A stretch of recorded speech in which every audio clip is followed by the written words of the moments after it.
One of the advantages of living in Scotland that I've not really taken advantage of so far is the fact that you've got incredible scenery on your doorstep, and for the past few months while in lockdown I've been trying to take as much advantage of that as humanly possible, and I thought today, now that lockdown is, fingers crossed, coming to an end, that I would share some of that scenery with you. So welcome to Edinburgh.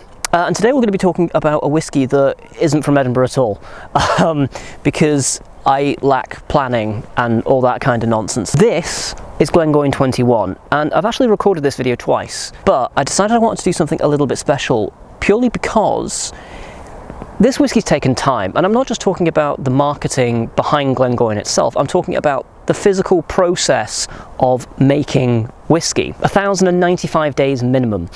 This particular one here has taken closer to 7,665 days, give or take a leap year.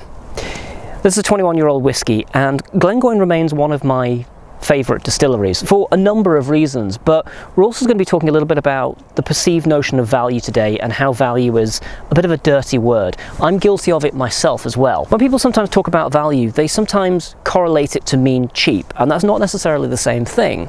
You can pay a lot for something and it still be good value because it is delivering on a contract or an agreement, a certain perceived amount of quality for the money that you are passing on. This is excellent value. Now, this has been sitting for over 21 minutes, close to about 40 minutes, because this is not my normal shooting environment and it has been a total bugger to get this set up. So there's also a rain cloud approaching with alarming speed in my field of view, so I'm going to try and wrap this up as quickly as I can. On the nose you've got dark fruits, figs, dates, dark chocolates in there as well, muscovado sugar, freshly ground coffee. You know the raisin and biscuit Yorkie bar? A little bit. And what I would imagine, if honey glazed walnuts exist, what honey glazed walnuts would smell like. I could probably just say that it smells of both honey and walnuts, but where's the fun in that? A little bit of maple syrup, not the good maple syrup, the stuff that's cut with carob syrup that goes for like £2 and everyone's like, yay, maple syrup, and it's not. There's a couple over there just full on making out. Good on you, mate.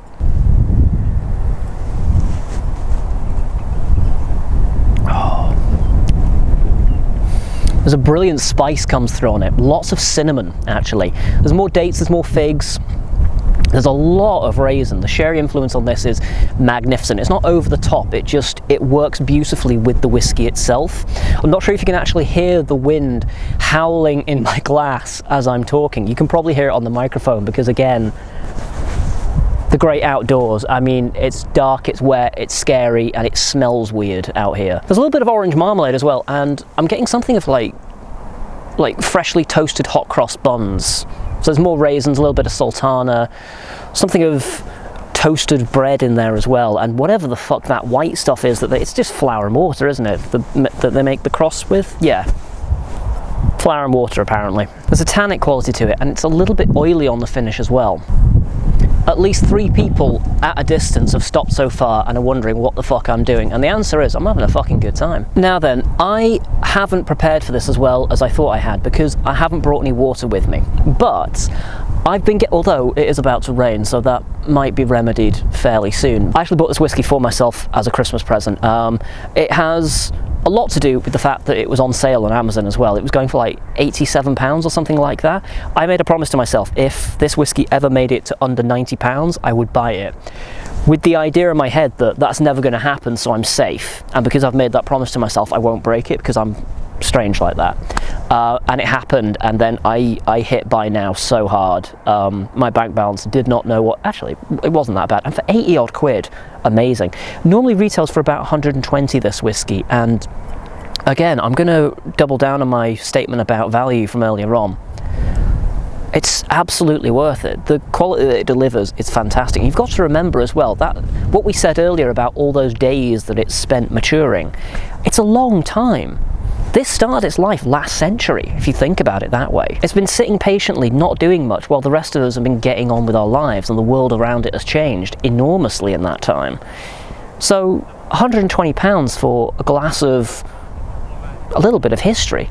how whiskey was made 20 odd years ago. 21-year-old whiskies are something special. There's something to be savoured. There's something to take your time over. They're not to be rushed. It looks like we're crawling out of lockdown slowly but surely, and in Scotland we're doing it more cautiously, but there's a good reason for that. We're arguably taking this whole thing more sensibly.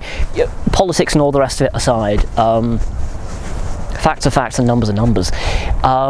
One of my hopes going forward, I mean, one of my first hopes is that I've still got a job at the end of this, obviously. You know, a lot of people are in that boat at the minute. And one of my other hopes is that I am actually finally able to visit this distillery. I had rudimentary plans, nothing booked or anything like that, but early fetal plans to visit this distillery before all hell broke loose. And since then, it's sort of been an adventure to kind of do more stuff for myself and sort of explore my surroundings, and that's why I'm happy to share some with you today. Thank you very much for watching, guys. Do let me know if I should film more outside. Even if you say yes, I'm not going to make a habit of it, because this wasn't very easy, and the number of weird looks I'm getting, I swear to God, there was like a goat going past a few minutes ago as well. Like, nature is weird and scary. Thank you very much for watching. If you enjoyed the video, then do consider subscribing if you're not already, and please do thumb the video. It helps with anagrams? Not anagrams. Metrics. I don't know where I was going with that. Analytics? Maybe. I don't know. And also, there will be links down to my Patreon down below, which helps me fund more 21-year-old whiskey. Apparently there was somebody asking for like 90 quid a month on YouTube. Like, what the fuck was that about?